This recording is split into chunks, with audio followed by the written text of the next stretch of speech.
Hello, everyone, and welcome to today's webinar about increasing internal awareness of sustainability accomplishments. I'm Kathy Kuntz with Cool Choices, and I'm delighted you could be with me today to talk about this topic that's pretty close to my heart and hopefully to yours too. Just as a bit of background as we get started, for those of you who aren't familiar with us, Cool Choices is a nonprofit. We work with businesses and communities to engage individuals around sustainability, essentially to create culture change so that sustainable practices are the new normal for folks at work and home. And one of the primary ways we do that is through an online platform, a game-based platform where people sign up, join teams, and get points for their sustainable practices. And, you know, fundamentally what we're doing here is creating a transparent system where sustainable practices are visible and celebrated so that they're contagious. And that kind of connects directly to the conversation we're having today. One of the things we see in organizations sometimes is that there's this kind of, you've got entities doing amazing things, and at the same time, employees within those organizations completely unaware of what's going on.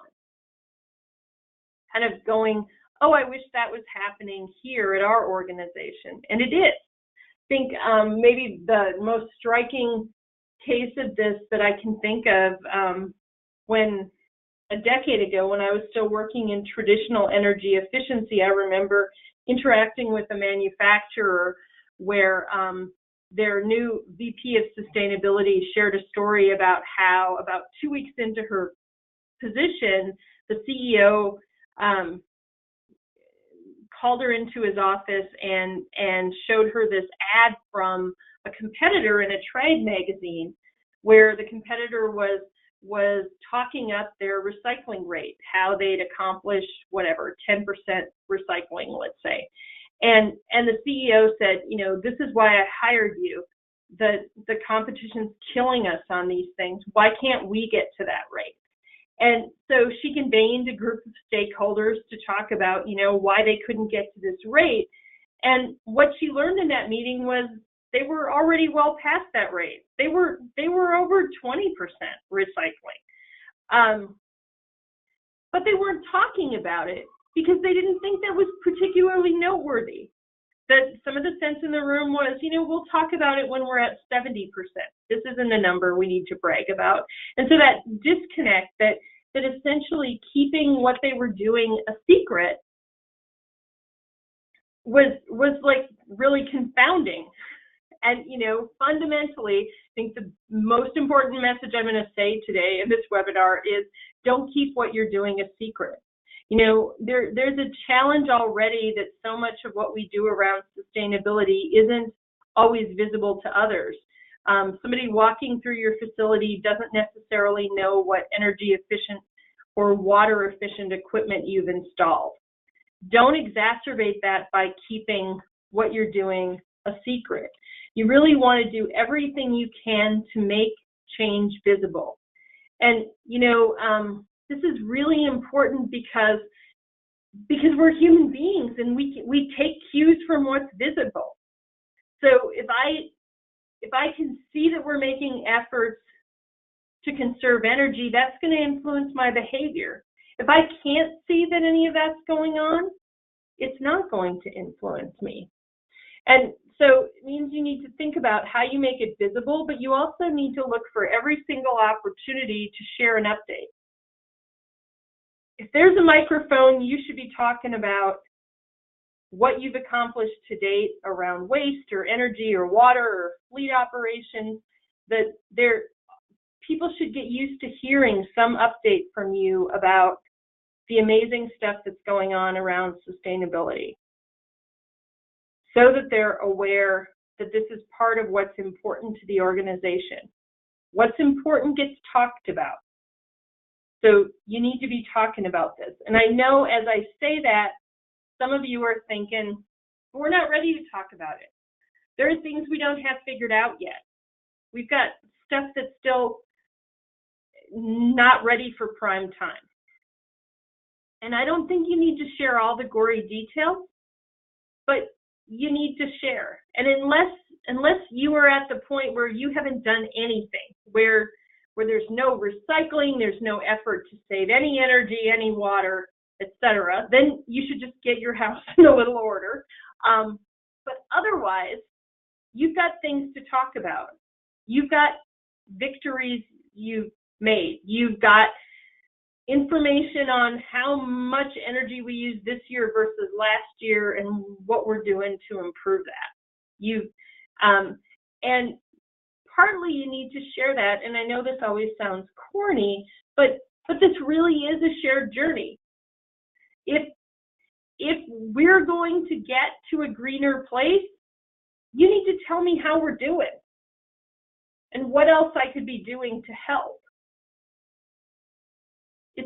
We aren't going to change a culture. We aren't going to, make the big changes we want without you sharing with me what's going on and letting me be part of that process. And particularly, a number of the folks on the phone today, you've got really aggressive goals. When you're talking about things like zero landfill, everybody has to be bought into that. And, landfill is probably the best example of this. I've seen any number of organizations, there's a percent of landfill reductions that can happen with just a really smart green team, figuring out what to do with things and how to recycle them. But then there's an employee lunchroom. And to conquer the waste there, you need employee participation. Everybody has to be part of this. We aren't going to hit our energy savings goals if I'm allowed to keep a 1,500 watt space heater under my desk to keep my toes toasty. There's a way that we need all hands on deck to get to aggressive goals. Which means you need to be sharing what you're doing in an authentic way so that I can be part of that process. And certainly, as we're part of that process, it's important to solicit ideas from people, to give people an opportunity to share what opportunities they see from their perspective. And, irregardless, your green team, I have absolute confidence, is brilliant. Every green team I've ever met is brilliant. But they aren't everywhere in the organization all the time. There's crazy, wasteful things going on when you're not in the room.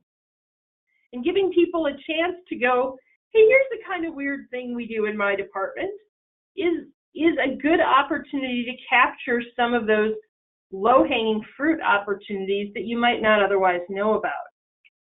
In our programs, we solicit ideas formally through the game platform, so people get points for suggesting ways to reduce water or gas usage or change procurement. And the ideas they submit are shared within the platform in a social feed where other people can comment on them.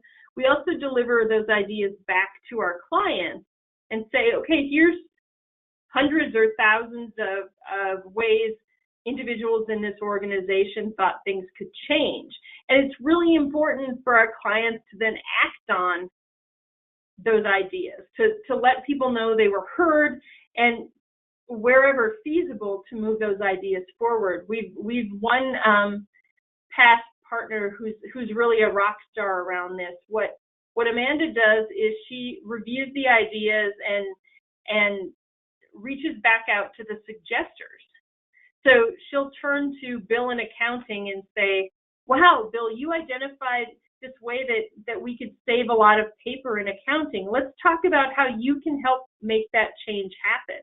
And so instead of Amanda being the one who has to lead every change initiative in the organization, she really empowers those people who identified things to be the change agents in their own departments.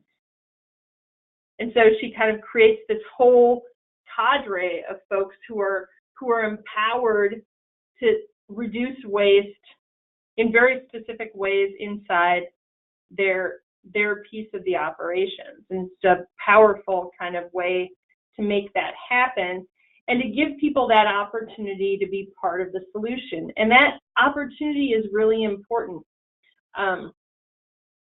This growing body of evidence that workers, and especially millennials, want to be part of the solution at work. You know, almost 9 in 10 millennials report in surveys that they look for opportunities to help their company be more sustainable. That's about 7 in 10 across the entire workforce. But so if you want to keep these workers, it means you really have to think about, okay, how are we creating those opportunities for them to be part of the solution? And that starts with creating awareness of what our goals are and what we're trying to accomplish and where we are on those goals, so that people can think about, how do I contribute to that? The other piece that's really important, of course, is recognizing those contributions. And I think sometimes when we talk about recognition, people immediately think paying folks bonuses or something like very transactional in that, and that's not at all what I'm advocating. I really am talking about calling people out in a meeting as being super helpful, a pat on the back kind of thing. That there's a ton of research that tells us that those moments of personal recognition, particularly in front of peers, are really powerful for folks, that they really influence what's happening. And we've talked about this before, but when you do recognition like that, you create this amazing virtuous circle. So when I recognize Tom for his outstanding efforts to recycle, 2 things happen out of that. First, Alice sees that recognition and she thinks, well, I'm also a good recycler. I just need to make sure Kathy sees me. And so she keeps recycling to get her share of the kudos. At the same time, a really important thing happens with Tom. So when we recognize people for what they're doing, when we call attention to them, they feel a very strong, very basic human need to be consistent with that thing that they were recognized for. So if I get recognition for biking to work, I'm going to be really conscious about biking in the future so my colleagues don't think that recognition was undeserved. Now, in reality, some of my colleagues won't even remember I was recognized, but for me, that's really powerful, that individual need to be consistent with that recognition is really strong. So you're reinforcing Tom's behavior in Tom, while you're also nudging Alice to have parallel behavior, which means both Alice and Tom are now recycling in an exemplary way, which you can give them both kudos and spread that to yet more people, and both reinforcing and replicating it. And that's a really simple but really powerful way to grow participation, to grow a culture where recycling is the new normal, where turning off monitors before you go to a meeting is the new normal. I want to close today with a story about this, because I think sometimes when I talk about this in a theoretical frame, it sounds like, well, that sounds really easy, but it's hard here in the real world. So I want to share kind of a hard real world story with you. We were privileged enough at Cool Choices a few years ago to work with the Milwaukee Fire Department. And, firefighters' prime objective is to save lives and make communities safe. Now, certainly there's a logic that if you reduce resource use, you have more resources for the next disaster you need to address. But by and large, the prime directive here is about saving people. And we worked with Chief Lipsky, who's a 3rd generation firefighter who kind of, I think, was born with firefighter DNA in a whole lot of ways, but was also leading efforts to reduce resource use across the department. And I think it's probably most fair to say that when we first talked to Chief Lipsky, he was a little skeptical about the idea that positive reinforcement and certainly games could influence what his firefighters did.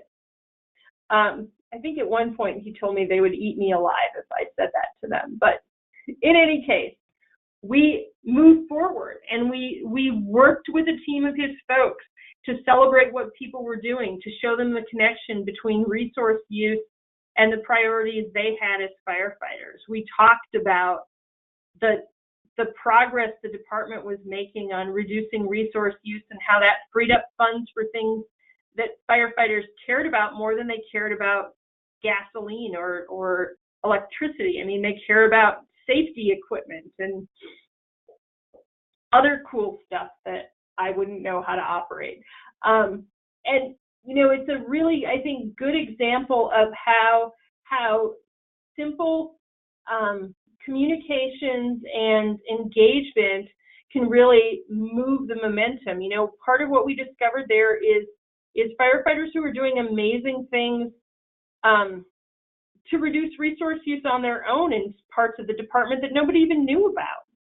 You know, and so there's all kinds of inspiring stuff going on there in a pretty tough environment, you know. So I hope that in some ways that inspires you to think, oh, maybe we can make this happen in my environment too. Maybe we can increase awareness of what we're doing around sustainability so that more people are engaged, so that more people are part of the solution, so that ultimately we're greener than we've ever been before.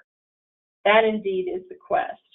And with that, I'm gonna close things and open things up for questions. So to ask a question, you've got that sidebar, the GoToMeeting sidebar. Hit the little orange button if it's shut, and it'll pop open, and there'll be a spot where you can type in a question.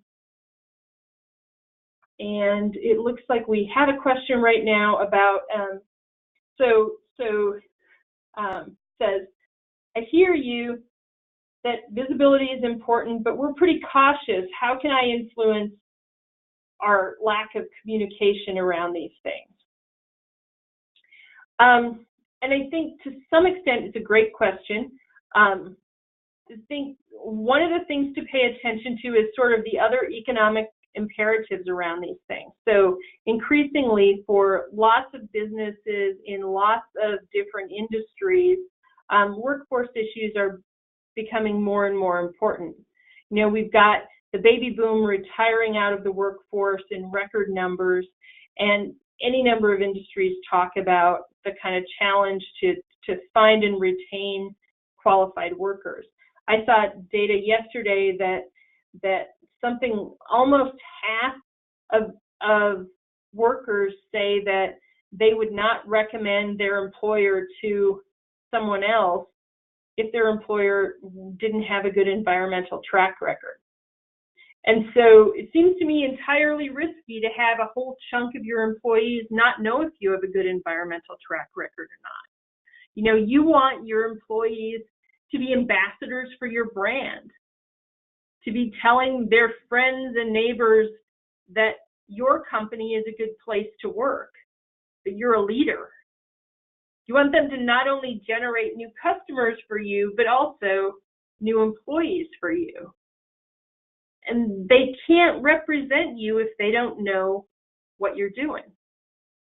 In a world where you know, upwards of 70% of Americans think sustainability is a good thing, it's really important that your workers know what you're doing to be part of the solution, because you're doing good stuff. They're going to be excited when you tell them. With that, it does not look like we've got more questions. I like to keep these short, so I'm going to end it there. Thank you for joining me today. Thank you, as always, for everything you're doing to make our world greener. And you've got my contact information if you want to chat more about anything. Have a great day. Thanks so much. Bye.